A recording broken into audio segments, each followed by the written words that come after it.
My wife showed me this viral recipe and I knew I had to give it a try.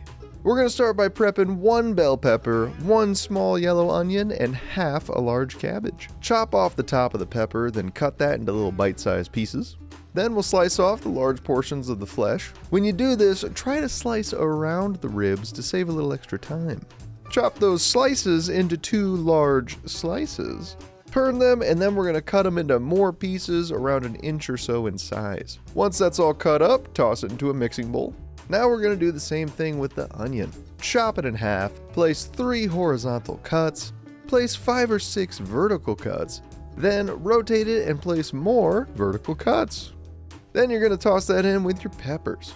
The peppers and the onions are going to cook at a different time from the cabbage, so keeping those separate is helpful for later.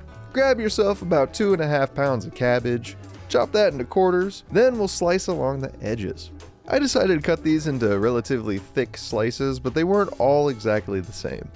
This can make some of the cabbage take a little bit longer to cook, but I like the difference in consistencies that we get later. Once you get closer to the core, lay it on the flat edge and chop some of the usable bits off. And then you're going to toss that into a big old mixing bowl. Now we gotta get to the meat of the matter and what a smoky meat it is. We're gonna use 1 package of Midamar smoked beef franks. These are a great halal replacement for the andouille sausage that's normally used. If you'd like to pick these up for yourself, head to midamarhalal.com and use code YTV10 for $10 off your next order. Chop those smoked franks into bite-sized pieces. Then it's time to kick on the heat. We're gonna start by frying up the smoked franks in a large Dutch oven. I like my franks to have a little char on the bottom, but that's optional. Stir them more frequently if you'd prefer not to have that. Let those cook until they're heated through and each side has some color on it. This takes around 5 minutes. Remove those to a small mixing bowl.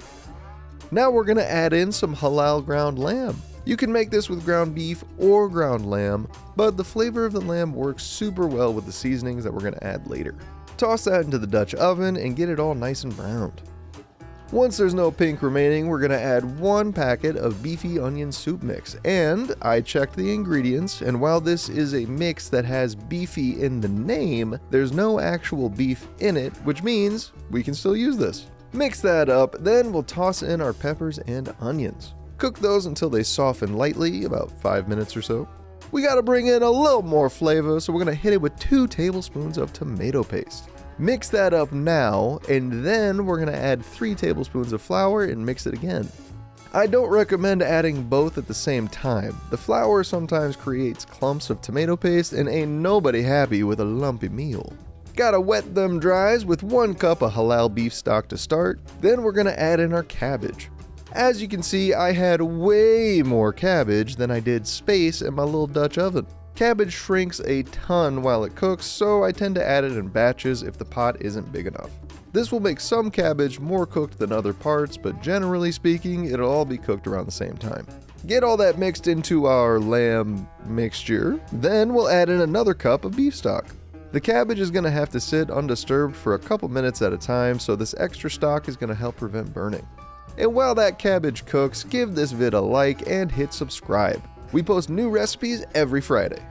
Once all your cabbage is in the pot, we'll stir it up every minute or 2 and cook until all the cabbage is softened. This took me around 25 minutes at medium heat. And now it's time for the seasonings. We're going to start by adding 1 tablespoon of garlic powder, 1 tablespoon of onion powder, half a tablespoon of smoked paprika. We're going to add 1 tablespoon of Tony's Creole seasoning to start, and then we're going to mix it all in. Time for the taste test.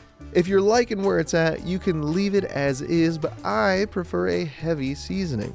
So I decided to add in 2 more tablespoons of Tony's Creole seasoning and 2 tablespoons of Morton's Nature seasoning. Give it another taste to make sure that you're happy with where it's at. Then we'll bring in Midamar's smoked beef franks and toss those back in. Cook that until the franks are nice and hot, and that's all there is to it. Serve that up with some of Sno Pac's organic mixed veggies and cornbread.